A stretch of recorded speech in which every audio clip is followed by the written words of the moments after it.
Olá pessoal, nesse vídeo nós vamos falar do comando for, dando continuidade aí a esses vídeos sobre estruturas de repetição em Python. Então vamos lá, então vamos começar. O comando for.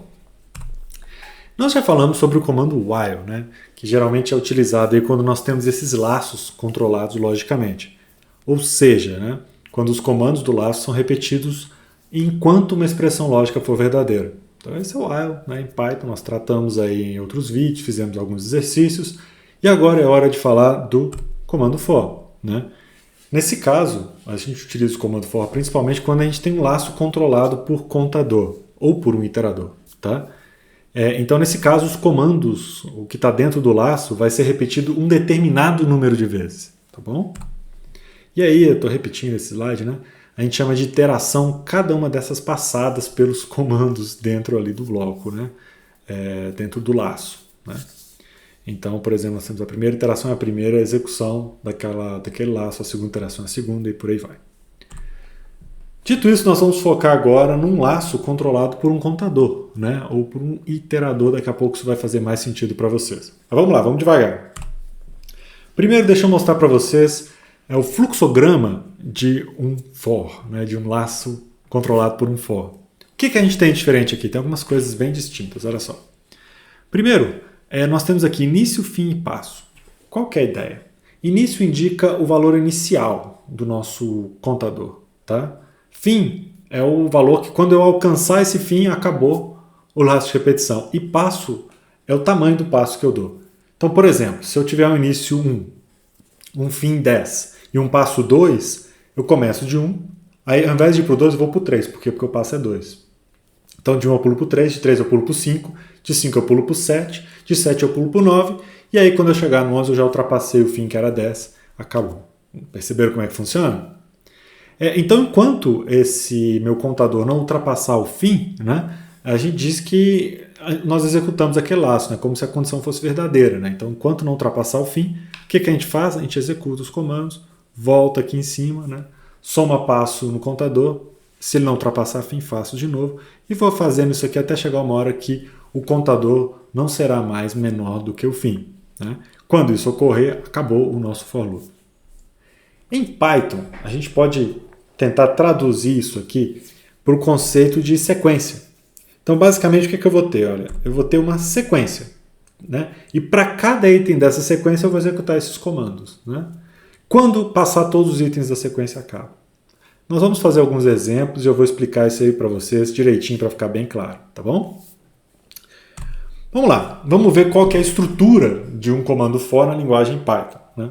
Então, o for tem essa estrutura aqui. Primeiro, a gente tem a palavrinha reservada for, que é para em inglês. Então, para. Aí nós vemos aqui com uma variável. Vai entrar uma variável aqui.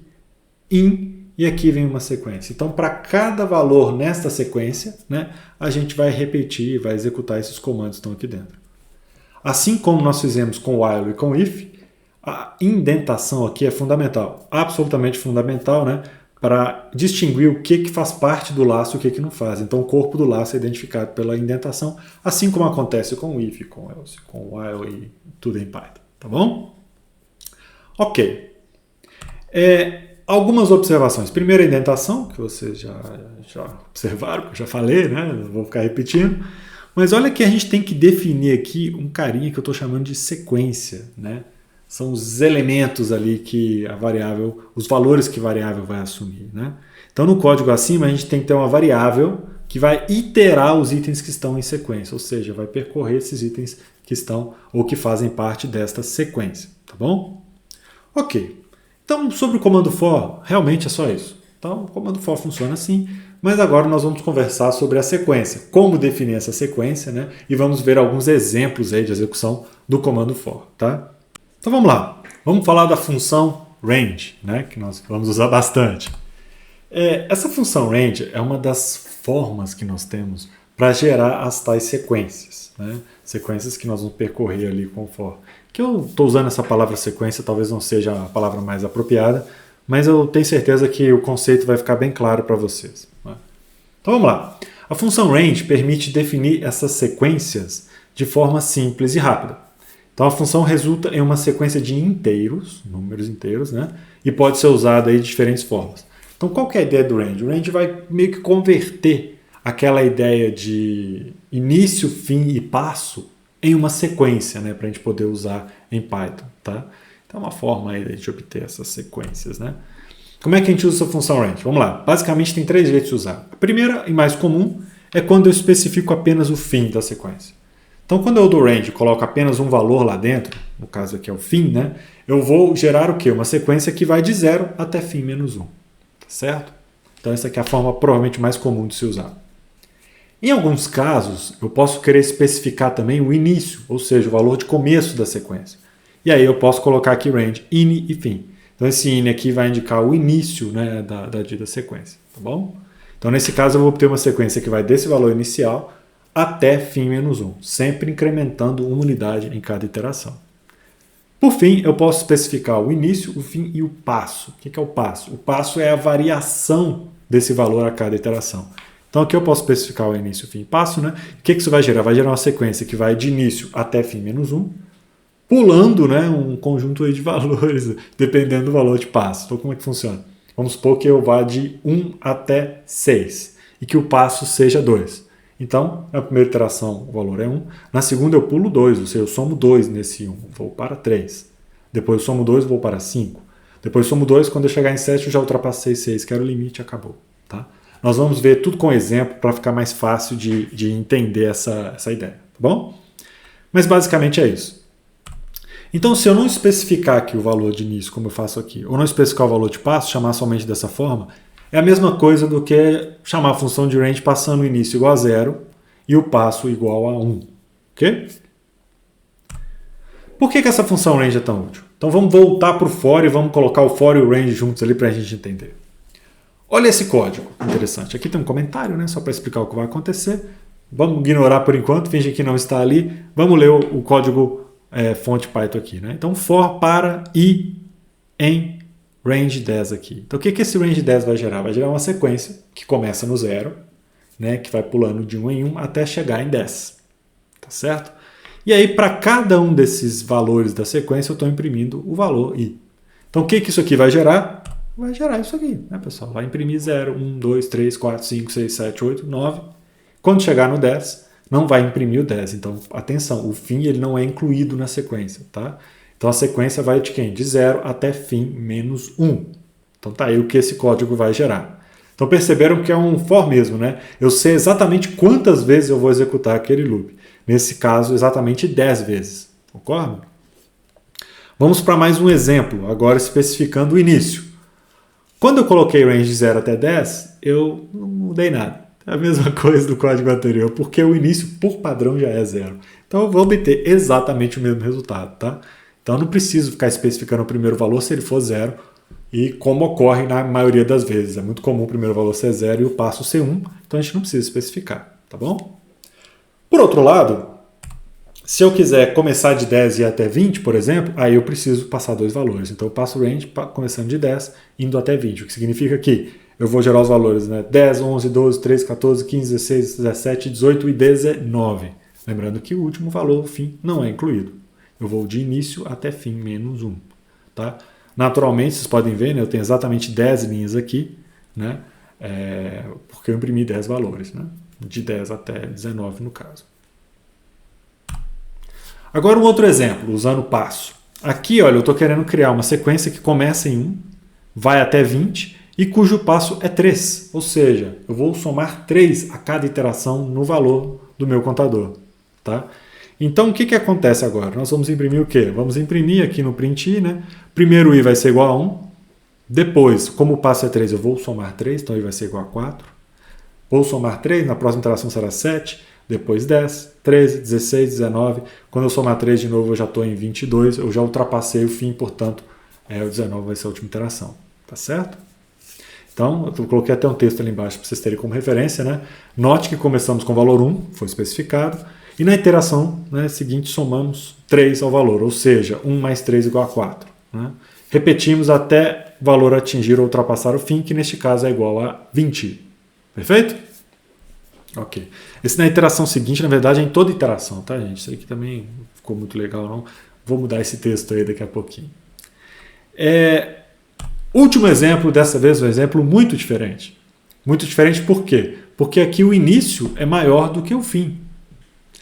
Quando o início é maior do que o fim, a princípio, nós não temos a sequência. No entanto, eu posso especificar um passo negativo. Olha que interessante. Ao colocar o passo como -1, eu estou pegando meu contador e estou decrementando ele. Eu estou diminuindo o seu valor. Como o passo aqui é negativo, o que vai acontecer? Eu vou sair de 10 e vou chegar até 1. Né? Lembrando que o fim, mesmo nesse caso, não conta. Né? Então, nesse caso, eu vou de... Como é ao contrário, né? Como está invertido, eu vou de 10 até fim mais 1. Em ordem decrescente, porque o passo aqui é -1. Então, se eu utilizar esse range, olha só o que vai ser impresso. Vai ser impresso o quê? 10, 9, 8, 7, 6, 5, 4, 3, 2, finalmente 1. Ok? Então tá aí. Falamos da função range, que nós vamos usar muito. Na maioria das vezes com um valor só. Eventualmente vamos precisar de 2 ou até 3 valores, né? Quando a gente quiser especificar o início, o fim e o passo. Perfeito? Bom, entendido isso aqui, uma vez que vocês pegaram essa parte, nós podemos finalmente conversar sobre while versus for. Quando eu uso um, quando eu uso outro, qual comando de repetição eu devo utilizar. Vamos lá. Primeira coisa que a gente tem que pensar nisso daqui. O while ele é ideal para laços controlados logicamente, ou seja, quando os comandos, né, o corpo do laço, são repetidos enquanto uma condição lógica for verdadeira. Então o while basicamente é uma... Traduzindo vira enquanto, né? Enquanto aquela condição for verdadeira, você vai rodando. Essa é a ideia do while. O for, por outro lado, ele é ideal para laços controlados por contadores, né? Que a gente pode usar o range para gerar uma sequência e basicamente vira um laço controlado por contador, né? Ou por iteradores, né? Ou seja, eu vou percorrendo os itens de uma sequência, seja qual for essa sequência. Mais para frente vocês vão ver que essa sequência pode ser expressa aí como uma lista, né? Enfim, coisas... Conversa para o futuro. Vamos ficar aqui no for só por enquanto, né? Então o for é ideal para quando eu tenho esses laços controlados por contador, né? Em que os comandos são repetidos um determinado número de vezes. Então eu consigo prever quantas vezes que eu vou executar aquele laço, né? Enquanto com o while eu não consigo, não necessariamente sempre, prever quantas vezes, né? Vamos ver alguns exemplos para ficar mais legal? Então vamos lá. Vou voltar no exercício que eu resolvi com vocês, né, nas aulas, nos vídeos de while. Nós resolvemos o seguinte problema usando o while. Olha só, a gente tinha que fazer um programa em Python para calcular a média harmônica de n valores digitados pelo usuário, dada essa equação que vocês estão vendo aí embaixo. Né? Nós fizemos esse exercício, usamos o while, né? Inclusive eu já vou pular direto para o código. Esse aqui é o código que nós geramos. Então basicamente o que a gente fazia? Uma impressão, né, dizendo que o programa faz. Nós lemos o valor de n e em seguida inicializamos soma, que vai ser uma variável que nós acumularemos, né, valores, para realmente encontrar o resultado do somatório, e i, que vai ser o nosso contador. E aí, enquanto i for menor do que n, a gente pediu um valor para o usuário, acumulou na variável soma, né, e depois incrementou i até o i atingir o valor de n, ou seja, lemos aí n valores, né, e somamos esses valores. Na verdade, não somamos os valores, né? Somamos 1 dividido pelo valor, porque a média harmônica, a equação era essa. Mas enfim, o que nos interessa aqui agora? É observar que nós utilizamos um while, tá? Num loop que claramente eu já sabia quantas vezes ele tem que executar. Eu poderia controlar esse loop por um controlador. E é o que nós vamos fazer daqui para frente. Ao invés de utilizar o while num código desse, nós vamos utilizar o for. Você vai falar, mas por que, Túlio? Não está certo isso aí? Está perfeito, está certo. Mas o for tem inúmeras vantagens. Observem comigo. Destaquei agora em amarelo as linhas que são fundamentais para que o laço aí funcione, né? Então eu tenho que inicializar um contador e eu preciso incrementar esse contador a cada iteração. Né? É muito importante isso, senão vocês sabem, né? A gente entra em loop infinito. E eu tenho a condição ali. Então são essas três linhas, linhas 7, 8 e 11. Né? Eu consigo substituir todas essas linhas por uma só, do for. Começou a ficar interessante, não ficou? Imagina você programando e você tendo vários laços de repetição.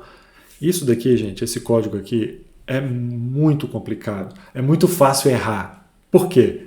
Porque o controle de inicialização da variável e de incremento da variável, eles estão ali meio que longe um do outro, sabe? Não necessariamente eles estarão em linhas adjacentes. Então, muitas vezes a pessoa esquece de fazer o controle do contador direito, às vezes você começa a ter um laço dentro do outro, a coisa começa a complicar. Então, a chance de errar com esse tipo de código aqui é grande.